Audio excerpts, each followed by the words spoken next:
आप सभी का स्वागत है हमारे न्यू वीडियो में। क्विक बिल का सेकंड डे है जिसमें हम आपको समझाएंगे कि आइटम मास्टर कैसे बनाया जाता है, मैनुअली भी और एक्सेल में भी। ठीक है, तो हम अब स्टार्ट करते हैं। आज हमारा टॉपिक यही है कि इस पहली वीडियो में आपने देखा होगा कि इंस्टॉलेशन कैसे करते हैं, क्या क्या एरर आ सकते हैं उसको सॉल्व करने। और अब हमारा जो दूसरा डे है उसमें हम सीखेंगे कि कैसे बेसिक सेटिंग करी जाती है क्विक बिल में और आइटम मास्टर कैसे क्रिएट किया जाता है एक्सेल के थ्रू भी और मैनुअली भी। ठीक है, एक्सेल के थ्रू हम इसके लिए क्रिएट करते हैं क्योंकि हमें कंपनी से एक पीटी फाइल मिल जाती है, तो पीटी फाइल के थ्रू हमें आसान हो जाता है, तो वो भी मैं दिखाऊंगा कैसे बनाया जाता है। और बहुत सारे कस्टमर की रिक्वायरमेंट भी होती है कि हमें बहुत सारी अलग अपने हिसाब से फील्ड भी चाहिए, सेलिंग प्राइस के लिए भी चाहिए। ठीक है, तो वो भी हम बना के दिखाएंगे कि कैसे बनाते हैं इसमें। ठीक है, आज का टॉपिक यही है, तो चलिए स्टार्ट करते हैं। तो मैं कोई बिल ओपन करता हूँ।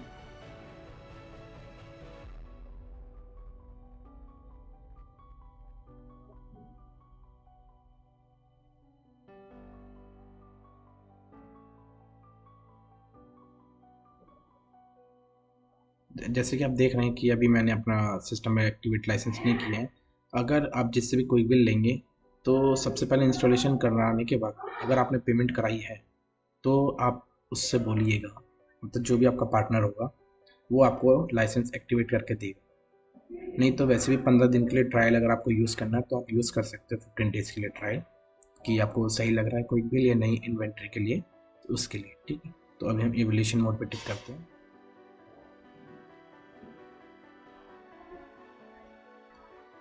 जैसे कि आप जानते ही हैं ये कोई बिल का इंटरफेस है। यहाँ पे आपको शॉर्टकट कीज़ भी मिल जाएगी, सेल्स, परचेज, पेमेंट, रिसिप्ट। ठीक है, आप जैसा चाहें अपने हिसाब से और भी फील्ड यहाँ ऐड करवा सकते हैं। ठीक है, और अब हम स्टार्ट करते हैं। तो जैसे हम अल्टर कंपनी करते हैं, बाई चांस आपने जब इंस्टॉलेशन करते हुए यहाँ डिटेल पूरी फिल नहीं कर पाए होंगे तो आप अल्टर कंपनी करके यहाँ और भी डिटेल अपनी फिल कर सकते हैं। जैसे कि मैंने अपना फ़ोन नंबर नहीं डाला है तो मैं अपना फ़ोन नंबर डाल देता हूँ। ठीक है, मैं भी एक सपोर्ट देता हूँ, मैं भी इजीटेक्स सॉल्यूशन कंपनी के अंदर हूँ, मैं क्विक बिल संभालता हूँ। तो आप अगर आप नंबर चाहिए तो आप नंबर देख सकते हैं। अपना जीएसटी नंबर फिल करना होता है, अगर किसी का जीएसटी नंबर है नहीं है तो हम इसको अनरजिस्टर्ड में डाल देते हैं। ठीक है, ओके। और यहाँ पे पैन नंबर भी डालना होता है, और कंपनी का अगर बैंक डिटेल्स भी है तो आप क्या करेंगे, बैंक डिटेल्स की डिटेल आप यहाँ फिल कर देंगे, जिससे कि जब वो प्रिंट बिल निकालेगा तो उस टाइम उसके जो बैंक डिटेल्स है वो भी प्रिंट हो जाए। और आप उसका यहाँ लोगो भी लगा सकते हैं। ठीक है, जैसे मैं अपना इजी टेक का एक लोगो लगा लेता हूँ।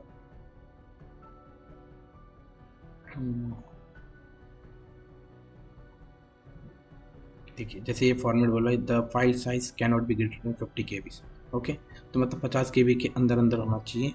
तो आप समझ गए ना, 50 KB के अंदर होगा तभी यहाँ फाइल अपलोड हो पाएगी। तो बेसिक सेटिंग ये होने के बाद हमें करना होता है, सबसे पहले सिस्टम पे आइए, सिस्टम कॉन्फ़िगरेशन पे।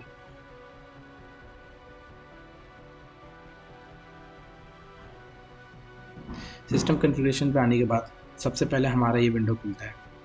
ठीक है, और इसमें हमें सबसे पहले फीचर्स के अंदर आना पड़ेगा। फीचर्स में आने के बाद ठीक है, उसके बाद हमें जो बेसिक सेटिंग करनी होती है वो हम थोड़ा नीचे आ जाते हैं। बहुत सारी चीज़ें हैं इसके अंदर, सेल्स ऑर्डर है, परचेज ऑर्डर भी कर सकते हैं। ठीक है, एमआरपी बिहेवियर को नहीं छेड़ेंगे आप, सेल स्टाफ कमीशन। ठीक है, थोड़ा सा नीचे आएंगे, हमें अपना प्रमोशन चलवाना है, सेल्स प्रमोशन, तो हम उस पर टिक करेंगे। अगर आपको अपना डेटा टैली में डालना है, कोई बिल से टैली में, तो आप यहाँ पे इस पर टिक करेंगे, एक्सपोर्ट डेटा के अंदर, एक्सपोर्ट डेटा टू टैली। ठीक है, बस इतना इसमें अभी करना होता है। ठीक है, सिक्योरिटी में आप यहाँ पे यूज़र क्रेडेंशियल बना सकते हैं, इस पर टिक करेंगे। ठीक है, इसके बाद इसके अंदर आएंगे, इसके अंदर आपका जीएसटी कॉन्फ़िगरेशन वगैरह होता है, वो हमें टिक करने की कोई ज़रूरत नहीं है। जैसे आप देख रहे हैं इसमें ई वे बिल हो गया, ई इनवॉइस वगैरह हुआ, वो मैं बताऊंगा वो कहाँ से होता है। ठीक है, अब उसके बाद हम आते हैं सेकंड, हमारा सिस्टम कॉन्फ़िगरेशन। हम सिस्टम पे आए, सिस्टम पे आने के बाद सबसे पहले हमारा होता है वाउचर डिलीशन पे टिक करेंगे, ठीक है। अलाउ इन्वेंट्री वाउचर अल्टरेशन पे टिक करेंगे, जिससे कि अगर आप सेल कर रहे हो तो बाई चांस गलत सेल हो गया तो दोबारा प्रीवियस में जाके उसको एडिट कर सकते हैं। और मेन ये चीज़ होता है आइटम स्टॉक चेक। अगर आपके पास स्टॉक नहीं है और आप चाहते हो कि वो बिल ना हो, वो आपको एरर दे, तो उस टाइम आपको स्टॉक ट्रांजैक्शन करना पड़ता है। अगर आप चाहते हो कि स्टॉक ना हो फिर भी मैं बिल कर सकूँ, तो वार्न एंड प्रोसीड पे टिक करना पड़ेगा। अगर आप चाहते हो स्टॉक हो या ना हो उससे कोई फ़र्क नहीं पड़ता है, नन रहने दो, नेगेटिव में बिलिंग चलती रहे हमारी, तो आप नन कर दीजिए, नेगेटिव में बिलिंग फिर भी चलती रहेगी। इसका और इसका सेम प्रोसेस होता है, पर इसमें क्या आपको वो वार्न कर देता है कि भैया आपके पास स्टॉक नहीं है, फिर भी आप करना चाह रहे हो तो आप बोले फिर यस करते बिलिंग करने दी, ठीक है। तो हम स्टॉप ट्रांजैक्शन पे टिक करते हैं। ये होता है allow zero value transaction, allow zero item rate. अगर किसी को जीरो वैल्यू पे ट्रांजैक्शन करना है तो वो भी वो कर सकता है, और अलाउ आइटम रेट में भी कर सकता है, ठीक। थोड़ा सा और नीचे आते हैं, ये display item only with stock in outbound transaction. इसका मतलब ये होता है अगर आपके पास स्टॉक जीरो है तो वो इसको टिक करने के बाद वो जीरो नहीं शो करेगा, बाकी जितने भी होंगे उसके अंदर 1 2 3 कितने भी क्वांटिटी वो शो करेगा, पर ज़ीरो नहीं करेगा। अगर आप चाहते हो कि आपको ज़ीरो भी शो करवाना है तो आप इसको अनटिक कर दीजिए और सेव कर दीजिए, तो आपको ज़ीरो भी शो करते रहेंगे। तो हमें नहीं करवाना है तो हम इसको अनटिक कर देते हैं। हम थोड़ा सा नीचे आते हैं, ठीक है। अभी जैसे मेरा लाइसेंस एक्टिवेट नहीं है, तो मैं अभी ये जो क्लाउड पे जो हमारा एक है क्विक बिल का, कि हमारे क्विक बिल के सर्वर पे भी जाता है जो बेंगलोर में ऑफिस है, हेड ऑफिस है, तो वहाँ पे ऑटोमेटिक डेटा यहाँ से चला जाता है, ठीक है। हमें बस इस पर टिक करना होता है कंप्रेस डेटा पे, 7 दिन का बैकअप रहे, और यहाँ पे बैकअप फोल्डर डालना होता है, जो कि आप अगर कोई बिल अपना आप ले भी तो साथ साथ आपके सिस्टम पे भी बैकअप का डेटा है जो है वो स्टोर करता है, ठीक है। तो हम इसमें कर देते हैं। हम आते हैं हमारा क्विक बिल कैसे हमारे डी ड्राइव में है, हमारा क्विक बिल फोल्डर, हमने बैकअप नहीं बनाया तो कंट्रोल शिफ्ट एंड दबाइए, ठीक है। एक फोल्डर बनेगा उसका नाम बैकअप रख दीजिए आप, एंटर, ठीक है। हम यहाँ से कर लेते हैं कॉपी, ठीक है। हम यहाँ से पेस्ट कर देते हैं, ये बैकअप का फोल्डर पेस्ट हो गया हमारा। उसके बाद हमें यहाँ पे कुछ नहीं करना होता है, ठीक है। एक्सपोर्ट टैली एक्सपोर्ट में आएंगे, और अगर आपका एजुकेशन मोड पे तो आपको एजुकेशन मोड पे टिक करना पड़ेगा, अगर नहीं है तो आप एक्सपोर्ट डेटा विद इन्वेंटरी पे टिक करिए। और इसमें से अगर आपको क्या चाहिए, stock number plus item description नहीं चाहिए तो वो ले लीजिए। अगर आप चाहते हो कि मेरे को प्रोडक्ट ब्रांड HSN और GST भी चाहिए तो आप इस पर टिक कर लीजिए, जैसे जब भी आप एक्सपोर्ट करोगे टैली पे तो ये सारी चीज़ें आपके टैली में इन हो जाएगा, ठीक है। तो हमें तो सिर्फ स्टॉक एंड डिस्क्रिप्शन ही चाहिए अभी तो, और इसके अलावा और इसमें आपको कुछ नहीं करना होता है, ठीक है। फिर हम आते हैं मास्टर में। मास्टर में सबसे मेन चीज़ होती है, हमें ये सारे टिक करने पड़ते हैं। अगर आपका गारमेंट्स का है तो आपको इसमें टिक करना पड़ेगा, फुटवियर का है तब भी टिक करना पड़ेगा, मतलब हर चीज़ के लिए टिक करना पड़ेगा, ठीक है। उसका सबसे लास्ट में आ जाइए, हमें यहाँ क्लिक करना होता है GST मैंडेटरी। अगर आपका वो ई वे बिल और या इनवॉइस बनाना चाहते हैं फ्यूचर में या आपका है, तो उसमें GST और HSN कोड मैंडेटरी होता ही होता है, वरना उसके बिना आपका ई वे बिल ना ही इनवॉइस बने, ठीक। कस्टमर पर टिक करने से कोई दिक्कत नहीं है, इसमें भी कुछ नहीं करना है, इसमें कुछ नहीं करना। अब हम आते हैं सेल के अंदर। हम सेल में आ गए, सेल में हम आते ही सबसे पहले हम इंसर्ट बटन भी टिक कर सकते हैं। होता क्या है कि कभी जब भी आप सेल में आके विंडो में और कस्टमर का नाम क्रिएट करते हो तो आपको हमेशा इंसर्ट बटन दबाना पड़ता है। क्विक बिल में हमेशा याद रखना, कुछ भी चीज़ नई क्रिएट करोगे तो हमेशा उसमें इंसर्ट बटन दबाना ही पड़ेगा, तभी आप नई चीज़ क्रिएट कर पाओगे, ठीक है। तो हम इंसर्ट बटन रहने देते हैं। अगर कोई कस्टमर चाहता है कि मेरे को इंसर्ट बटन ना दबाना पड़े, मैं सिर्फ फ़ोन नंबर स्पेस करके कस्टमर का नाम लिखूं और उसी से मेरा कॉन्टैक्ट सेव हो जाए तो हो जाएगा। वो आपको करना पड़ेगा open customer creation for new customer, ठीक है। तो हम अभी इंसर्ट ही रहने देते हैं, मैं आपको दोनों करके ही दिखाऊंगा, ठीक है, आगे वाली वीडियो में, अभी नहीं। अब उसके बाद ये होता है अलाउ रेट अल्टरेशन। अगर कस्टमर चाहता है कि मैं बिलिंग करते वक्त अपना रेट चेंज कर सकूं, तो आपको ऑलवेज अलाउड टिक करना पड़ेगा, जिससे कि जब भी आप बिलिंग कोई भी आर्टिकल स्कैन करो तो उस टाइम आपके पास प्रॉम्प्ट अपना आप आ जाएगा कि भैया रेट चेंज कर सकते हो आपके पास वहाँ रुक जाएगा, ठीक है। तो आप चेंज कर सकते हो, तो हम इसको ऑलवेज अलाउड कर देते हैं। हमें नहीं करना है तो हम नॉट अलाउड करते हैं कि भैया नहीं, जो हमने रेट डाला है उसी में ही बिलिंग हो जाए, ठीक है। और ये हमारा है बिल लेवल डिस्काउंट। तो बिल लेवल डिस्काउंट, अगर आपका प्रमोशन चल रहा है तो आप करोगे बेस्ड ऑन डिस्काउंट। अगर आप चाहते हो कि मैं मैन्युअली खुद देना चाहता हूँ डिस्काउंट हर कस्टमर को, तो आपको इनेबल सिंगल करना पड़ेगा। नहीं तो प्रमोशन चल रहा है आपका कि एक 1000 रुपये की शॉपिंग पे आपको 500 रुपये ऑफ हो जाए, तो वो आप बेस्ड ऑन डिस्काउंट करेंगे। तो आपको याद रखने की ज़रूरत नहीं है, क्योंकि अगर आपके बहुत सारे प्रमोशन होंगे तो सबको याद रखना बहुत मुश्किल है। इसी के लिए आप बेस्ड ऑन डिस्काउंट कर लीजिए। और ये होता है आइटम लेवल डिस्काउंट। तो आइटम लेवल पे जब भी आप बिलिंग स्कैन करेंगे तो हर आर्टिकल पे आपको, आपने लिख करा है प्रमोशन की मेरा एडिडास का है, तो एडिडास में हर एक शूज़ पे 10% का डिस्काउंट मिल जाए, तो आपको इस पे टिक करना पड़ेगा, जिससे कि अपना पिक कर ले डिस्काउंट 10%। अगर आप मैनुअली देना चाहते हैं तो फॉर अलाउ आइटम पे टिक करिए, तो हर बार वो डिस्काउंट पे जाके रुक जाएगा और आप उसको अपने हिसाब से डिस्काउंट दे सकते हैं। तो हम बेस्ड ऑन डिस्काउंट करते हैं। उसके बाद आता है एक्सेप्ट सेल पर्सन, ठीक है। तो हम इसको भी यहाँ कर सकते हैं। अगर आपको बिल लेवल पे चाहिए, मतलब टोटल बिल पे एक सेल पर्सन है, तो हम बिल लेवल पे कर देते हैं। नहीं तो आइटम लेवल पे हर आर्टिकल के यहाँ पे अलग सेल पर्सन होगा। अगर आप चाहते हो कि मैं सेल पर्सन के उसको मैंडेटरी करना चाहता हूँ कि सेल पर्सन के बिना ये आइटम मतलब बिल ही ना हो, तो आपको यहाँ एक्सेप्ट सेल पर्सन इस मैंडेटरी ही करना पड़ेगा। ओके। अब जैसे कि आप देख सकते हैं अभी रिटेल प्राइस ही आ रहा है। अब कोई कोई कस्टमर होता है, वो बोलता है कि सर ये रिटेल प्राइस तो कंपनी का है, ठीक है। कंपनी ने हमें एक शूज़ दिया 12,999, पर हम इसको बेचना चाहते हैं अपने हिसाब से 1,999। तो क्या करोगे, यहाँ पे एक ऑप्शन और आ जाता है आपका सेलिंग प्राइस, जो कि जिसने भी आपको ये सॉफ्टवेयर दिया है आप उसको कॉल करके बोल सकते हो कि सर मेरे को अपना एक फील्ड ऐड करवाना है सेलिंग प्राइस, ठीक है। अब उसका डिस्प्ले टेक्स्ट डिस्क्रिप्शन आप ये करना चाहते हैं कर लीजिए। इससे होएगा क्या, इससे आपको पता लग जाएगा कि किस आर्टिकल पे कितना परसेंट का वो टैक्स लगा हुआ है। 18% है, 12% है, 5% है, वो सब। और उसके बाद हम इस पर टिक करेंगे display product style shade size, थोड़ा सा और नीचे आएंगे, ये इस पर हम इनेबल करेंगे इनेबल रेफर्ड बाई। कोई कोई होता है ना मालिक के उससे आता है रेफर्ड से, तो वो बोलेगा कि हाँ भैया मैं तो इनकी उससे आया हूँ, तो आप क्या करोगे एक रेफर्ड वाला कॉलम दे देते हैं हम, तो आप वहाँ पे सेल्स के अंदर रेफर्ड वहाँ ओपन देख सकते हो। ये सब आपको चीज़ें सेल के अंदर देखने को मिलेगी, ठीक है। और उसके बाद हम क्या करते हैं, एक्सेप्ट कस्टमर इज मैंडेटरी। अगर किसी किसी स्टोर में, जैसे बड़े बड़े स्टोर है, तो वो चाहते हैं कि भैया हमारे कस्टमर के बिना बिलिंग हो ही ना, तो हम क्या करते हैं ना, क्योंकि अब जब बिल करा उसको तो पता नहीं है कि कस्टमर का नाम लेना नहीं लेना, वो तो क्या करेगा सीधा बिल बना देगा। कस्टमर का नाम लिया है नहीं लिया उसको क्या पता। इसी के लिए हम इस पर टिक करते हैं, जिससे वो कस्टमर के नाम के बिना वो बिल कर ही ना पाए। और उसके बाद हम करते हैं डिस्प्ले कस्टमर लॉयल्टी पॉइंट। इसके बाद हमें इसमें कुछ टिक नहीं करना होता है। उसके बाद हम आते हैं सेल रिटर्न में। सेल रिटर्न में वापस से वही open customer creation for new,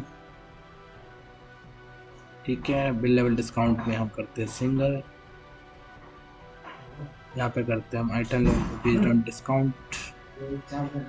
उसके बाद हम करते हैं आइटम लेवल, सेम कन्फिग्रेशन रहेगी जैसे सेल में, ठीक है। 1 2 3 4 5, ठीक है। रेफर्ड पे कर लेते हैं हम customer mandatory display customer loyalty point,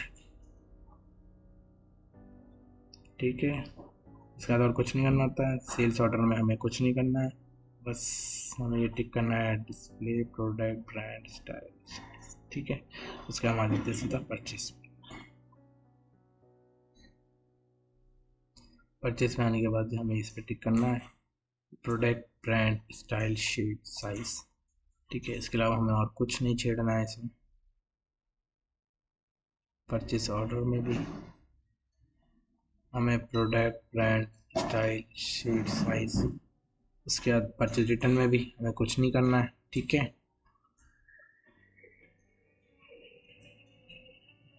उसके हम अदर ट्रांजेक्शन में आते हैं। ट्रांजेक्शन में आपको ट्रांसफर इन, ट्रांसफर आउट मिलता है। ट्रांसफर इन क्यों यूज़ करते हैं कि अगर हमें एक ही स्टेट में अगर हमारे 2 स्टोर हैं और हम अपने यहाँ से दूसरे स्टोर में सामान भेजना चाहते हैं तो हम ट्रांसफ़र आउट करते हैं। ठीक है, तो हम इस पर टिक कर लेते हैं, हम ट्रांसफर इन पे भी टिक कर लेते हैं। ठीक है, और इसके अलावा कुछ नहीं छेड़ना होता हमें, बस सेव। ठीक है, ये हमारा हो गया बेसिक सेट। मेन है कि आज हमें मास्टर इन करना सीखना है। ये तो हमारा बेसिक सेटिंग हो गया। ठीक है, अब हम करते हैं मास्टर कैसे इन करते हैं। देखो, पहला मेथड है हम खुद क्रिएट कर सकते हैं। ठीक है, खुद क्रिएट कैसे कर सकते हैं, ट्रांजेक्शन में आएंगे, परचेज। सबसे पहले हमें सप्लायर क्रिएट करना है। ठीक है, तो हम इंसर्ट बटन दबाएंगे, तो हम यहाँ लिखते हैं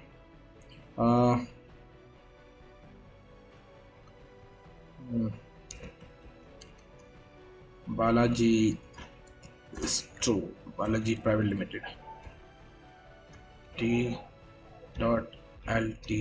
ठीक है, उसका हम जीएसटी नंबर भी लिख देते हैं, दिल्ली है भैया। डिले टाइप का हम रेगुलर कर देते हैं। ये बेसिक सेटिंग है, करना पड़ेगा आपको। ठीक है, 07 है। बाकी आप आगे का जो डिटेल वो आप फिल कर लीजिएगा, मेरे को पता नहीं। ठीक है, बस इसके बाद उसका मेलिंग डिटेल, यहाँ उसका एड्रेस फिल कर सकते हैं, उसका सिटी जैसे न्यू दिल्ली है। ठीक है, उसका बैंक डिटेल ये फिल करने की ज़रूरत नहीं होती है। मेन है आपका मेलिंग डिटेल्स और बेसिक इन्फो कंपलसरी है। ठीक है, उसके बाद सेव कर दीजिए और यहाँ पे नीचे आइटम सर्च में आके टिक टिक करेंगे। उसके बाद अब हमें स्टॉक वो इन करना है मास्टर। तो देखो, मैनुअली 2 ऑप्शन है, या तो मैनुअली आप क्विक बिल में कर लीजिए इंसर्ट बटन दबा दबा के। ठीक है, जैसे मैंने लिखा JEAN जीन्स। ठीक है, जीन्स लिखा, आप प्रोडक्ट बना सकते हो अपने हिसाब से। इंसर्ट बटन दबाया, इंसर्ट बटन दबाया आपने। ठीक है, यहाँ आप कुछ भी प्रोडक्ट लिख सकते हो। यहाँ आपने ब्रांड लिख दिया, FN दबा के, सारी जगह FN दबाना पड़ेगा। यहाँ अगर कपड़ों का है तो बाई डिफ़ॉल्ट GST जो उठाए वो आप GST फॉर अप्रैल करोगे। ठीक है, और फुटवियर के GST फॉर फुटवियर। अगर आपको लगता है कि नहीं, इसमें मेरे को 18 ही उठवाना है, तो मैनुअली फिर GST 18% उठवाइए। HSN कोड के लिए फिर से आपको FN चाहिए दबाना। तो इससे क्या है ना, आपका बहुत टाइम लेगा। ये एक एक चीज़ के लिए आपको इंसर्ट बटन दबाना पड़ेगा, हर नई चीज़ के लिए। यहाँ कॉस्ट प्राइस डालना पड़ेगा। ठीक है, यहाँ आपका रिटेल प्राइस डालना पड़ेगा। उसके बाद यहाँ टिक करोगे, यहाँ उसकी क्वांटिटी डालनी पड़ेगी। यहाँ डालने की ज़रूरत नहीं है, क्योंकि ओपनिंग बैलेंस क्वांटिटी हमें नहीं, हमें तो परचेज चढ़ाना है, तो इसीलिए हम यहाँ नहीं डालेंगे। ठीक है, हम जब सेव करेंगे तो वो यहाँ पे क्रिएट हो जाता है। ठीक है, मास्टर, ये लुकअप। ठीक है, लुकअप में जाएंगे, यहाँ आइटम एलिस है। अब यहाँ पे आप क्रिएट कर सकते कि मेरे को जेंडर चाहिए मेरे को। ठीक है, आपने बोला आपको सीज़न चाहिए आपको। ठीक है, जेंडर सीज़न हो गया। अब आपको प्राइस में क्रिएट करना है तो आप सेलिंग प्राइस क्रिएट कर सकते हैं। सेलिंग प्राइस क्रिएट कर ले, पर हमारा सेलिंग प्राइस आप डिपेंड करता है आप एक्सक्लूसिव में, एक्सक्लूसिव का मतलब होता है जो आपने सेलिंग प्राइस लिखा है फाइल में उसके ऊपर और टैक्स लगवाना चाहते हो तो एक्सक्लूसिव में टिक करोगे। अगर आप चाहते हो नहीं, जो मैंने प्राइस लिखा ना वो इंक्लूसिव में रहना चाहिए, ऑलरेडी टैक्स है उसमें, तो आप इंक्लूसिव में टिक कर दीजिए और सेव एंड क्लोज कर दीजिए। अब देखिए क्या होगा, हम गए, हमने यहाँ वापस से इंसर्ट बटन दबाया। अब इंसर्ट बटन दबाने के बाद देखो हमारा एक सेलिंग प्राइस आ गया जो हमने वहाँ क्रिएट किया था, और एडवांस में जाके ये देखो हमारा सीज़न में जेंडर आ गया और यहाँ सीज़न आ गया। तो ऐसे ही आप अपने हिसाब से और भी फील्ड करवा सकते हो। अगर आप चाहते हो कि मैं product, brand, style, shade, size का नाम चेंज करना चाहता हूँ, ठीक है, तो आप वो भी कर सकते हो। वो कहाँ से करेंगे, वो आप करेंगे सिस्टम, कैप्शन सेटिंग, यहाँ पे जाएंगे आप। इसको हर कोई कोई बार कोड भी बोलता है, कोई EN कोड भी बोलता है, कोई स्टॉक नंबर भी बोलता है। ठीक है, तो हम इसको BARC बार कोड लिख देते हैं। प्रोडक्ट ठीक है, ब्रांड ठीक है, स्टाइल ठीक है, शेड को कोई बोलता है कलर, COLOU कलर बोलता है, साइज ठीक है आपका। डिस्क्रिप्शन में कोई आर्टिकल डिस्क्रिप्शन भी बोल देता है। ठीक है, तो आप अपने हिसाब से यहाँ चेंज कर सकते हैं और सेव एंड क्लोज। ठीक है, अब देखिए मैं वापस से दिखाता हूँ आपको। वापस हमने इंसर्ट बटन दबाया, अब देखिए। ठीक है, अब देखो ये यहाँ पे स्टॉक नंबर आ रहा था, अब क्या आ गया, बारकोड आ गया। यहाँ प्रोडक्ट, ब्रांड, स्टाइल, अब देखो शेड की जगह यहाँ कलर आ गया। तो आप अपने हिसाब से बना सकते हैं। ये हो गया हमारे गुड्स के लिए। अगर आपको सर्विस आइटम क्रिएट करना है, सर्विस के लिए आपको यही बटन है, सर्विस पे टिक करिए। तो क्या होगा, सर्विस वाला बॉक्स खुल जाएगा, जो ऊपर हेडिंग आ जाएगी सर्विस आइटम। ठीक है, तो आप यहाँ पे सर्विस आइटम क्रिएट कर सकते हो। सर्विस आइटम के लिए हमेशा याद रखना, SAC कोड आ जाता है, HSN की जगह SAC कोड आ जाएगा। ठीक है, सैस कोड बोलते हैं इसको। बाकी सारी चीज़ें सेम होगी, यहाँ पे वो भी आएगा। ठीक है, तो ये हमारा हो गया मैनुअली कैसे क्रिएट करते हैं। ठीक, अब हम आते हैं कि हमें अगर एक्सेल फाइल से इन करना तो हम एक्सेल फाइल से कैसे इन कर सकते हैं। तो हम जो सैम्पल फॉर्मेट निकालते हैं हम यहाँ से निकालते हैं, master item, item master import, sample format में गए हम, barcode, item registration, product, brand, style, colour, size, GUM, HSN, GST group. ठीक है, और GST ग्रुप पर हमें जेंडर चाहिए, सीजन चाहिए, कॉस्ट प्राइस, रिटेल पर हमारा सेलिंग प्राइस भी चाहिए हमें। ठीक है, अगर आपको ओपनिंग चढ़ाना है तो ओपनिंग के लिए आप यहाँ टिक कर सकते हो। ठीक है, पर हमें ओपनिंग नहीं चढ़ाना है तो हम क्या करेंगे, हम इसको डेस्कटॉप पे रख लेते हैं फाइल को, आइटम मास्टर के नाम से। ठीक है, अब हमारा एक्सपोर्ट हो गया, हम इसको नीचे कर देते हैं। अब हम फाइल बनाते हैं। ठीक है, ये देखिए जो जो कॉलम थे वो मेरे सारे आ गए। ठीक है, तो बार कोड आप रहने दीजिए। अगर आपका बार कोड है मैनुअली, मतलब खुद का कंपनी का, तो आप कंपनी का रहने दीजिए, पर मेरा पास अभी है नहीं तो मैं रहने देता हूँ। क्विक बिल ऑटोमेटिक जनरेट करेगा। मैं यहाँ पे लिखता हूँ ROUGH, रफ जीन्स लिखा मैंने। ठीक है, प्रोडक्ट मेरा जीन्स है। ठीक है, ब्रांड मैंने लिखा, ब्रांड मैंने लिखा बीवा लिख दिया मैंने। ठीक है, स्टाइल मैंने लिखा रफ है। कलर मेरा है ये लाइट ब्लू है। ठीक है, और साइज़ मेरा 38 है। UM आप रहने दे सकते हैं, ये पीसीस में लिख देता हूँ मैं, या नॉस में लिख दो, NOS नॉस। HSN कोड हम अभी 5261 डाल देते हैं। GST फॉर अपैरल हम यहाँ से कॉपी कर लें, जिससे कि हमारी कोई स्पेलिंग गलत ना हो। ठीक है,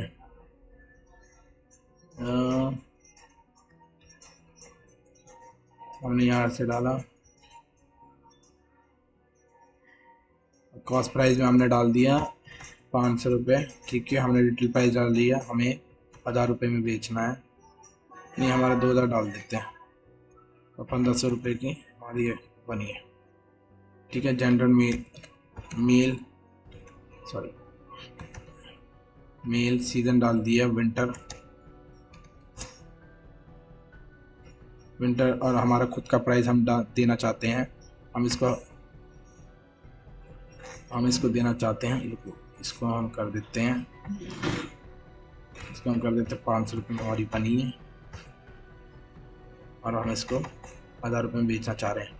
ठीक है, अब हमें ओपनिंग तो चढ़ाना नहीं है, तो ओपनिंग हम इसको डिलीट करेंगे, और हम यहाँ पे लिखेंगे ट्रांस रेट और ट्रांस QTY। ठीक है, अब ट्रांस रेट क्या होता है, ट्रांस रेट और कॉस्ट प्राइस आपके दोनों सेम होते हैं, तो आपको यहाँ पे भी 500 ही लिखना पड़ेगा।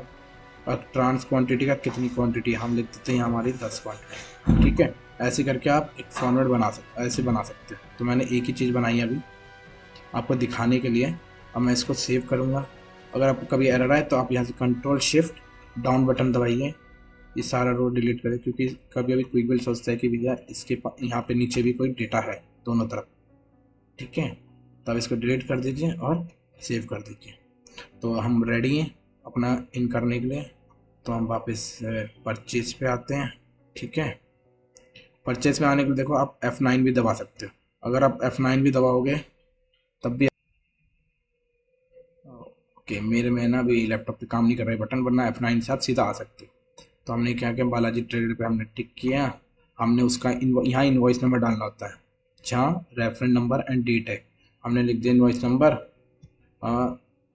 BL/22/24-001 ये हमारा इनवॉइस नंबर और हमें आई है, हमें मान लेते 13 तारीख को आई है।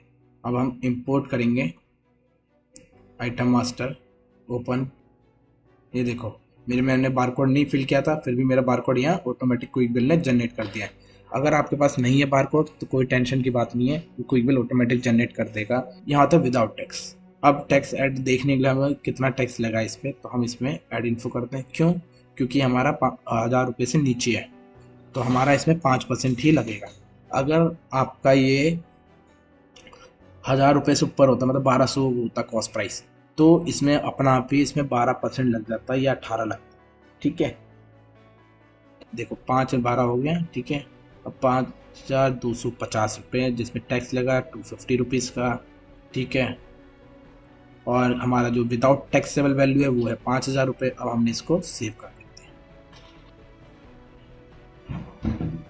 ठीक है, इस फॉर्मेट की कोई ज़रूरत नहीं होती है हमें, क्योंकि ये तो परचेस वाला फॉर्मेट है। ठीक, मैं आपको दिखा भी देता हूँ कितना पीस इन हुआ है। रिपोर्ट, और आपको देखना हो कभी भी कि आपका कितना इन हुआ है, तो report, inventory book, stock balance में आइए आप। यहाँ पे आके आपको पता लगता है कि आपके पीस कितने इन हुए। देखो 10 और 10 20 पीस इन हो गए। ठीक है, अब आप चाहते हो कि मेरे को ये तो कम चीज़ें दिख रही हैं, अगर आपको सारी चीज़ें देखनी है तो रिपोर्ट, डिज़ाइनर, परचेज रिपोर्ट, यहाँ पे आपको टोटल रिपोर्ट मिल जाती है, जो कि मैं आपको बना के दिखा देता हूँ। हम यहाँ रिपोर्ट बनानी पड़ती है एक बार बस, तो हमने PURCH। ठीक है, हमने यहाँ से लिख कर दिया परचेज रिटर्न, कैंसिल वाउचर भी आ जाए हमारे। ठीक है, हमने लिखा कि ये इसको ज़रूरत नहीं है, आप चाहते हैं तो कर सकते हो। उसका सेव। अब देखिए हमने 2 परचेस इन करी है, 2 परचेस का हमारा डिटेल आ गया, बारकोड। ठीक है, ये देखिए रफ जीन्स, सारी चीज़ें A to Z आ जाएगा आपके पास। अब आप बोलोगे कि मेरे को इसमें टैक्स कितना लग रहा है, कितना नहीं लग रहा है, तो देखो टैक्स इतना लग रहा है। अब आप चाहते हो परसेंट में कितना लगे, टैक्स कितना लग रहा है, तो रिपोर्ट कॉन्फिग में आइए, कॉलम डिटेल्स में आइए, थोड़ा सा स्क्रॉल डाउन करिए। ठीक है, यहाँ देखो टैक्स परसेंट भी लिखा है। अब तो ये टोटल दिखाएगा, आप चाहते हो कि अलग अलग दिखाए, CGST, SGST, IGST अगर सब दिखाए, तो आप यहाँ से टिक कर सकते हो। आप इसको सेव करोगे तो टैक्स परसेंट भी आ जाएगा। ये देखो ये ऊपर वाले में 5%, नीचे वाले में 12% लगा। ठीक है, ये तो टोटल बिल पे दिखा। अगर आपको सिंगल सिंगल आर्टिकल पे देखना तो वो भी सिंगल सिंगल आर्टिकल पे भी दिखा देगा यहाँ से। तो अभी के लिए हमने सीखा है कि बेसिक से क्विक बिल इंस्टॉल होने के बाद बेसिक सेटिंग क्या क्या करी जाती है। और दूसरा, अगर हमें मैनुअली चढ़ाना हो तो हम मैनुअली कैसे चढ़ा सकते हैं, और अगर हमें एक्सेल में चढ़ाना हो तो एक्सेल से कैसे इन कर सकते हैं, वो दोनों मैंने बताया आपको। अगर उसमें भी कुछ इशू आता है तो मेरे को कमेंट में लिखना, मैं कोशिश करूँगा उसको सॉल्व करने की। ठीक है, तो मिलते हैं अगली नेक्स्ट वीडियो में, उसमें हम समझाएंगे। ये तो अभी हमारा परचेज का ही था कि कैसे इन करा जाता है, अगले में समझाएंगे कि हम सेल कैसे कर सकते हैं। ठीक है, उसके बाद मैं आगे भी बताऊंगा कि और क्या क्या चीज़ है इसकी। ठीक, तो अभी के लिए बस इतना ही, इसको ट्राई करिए। अगर कुछ इश्यू हो तो मेरे को कमेंट में लिखिएगा। मिलते हैं नेक्स्ट वीडियो में।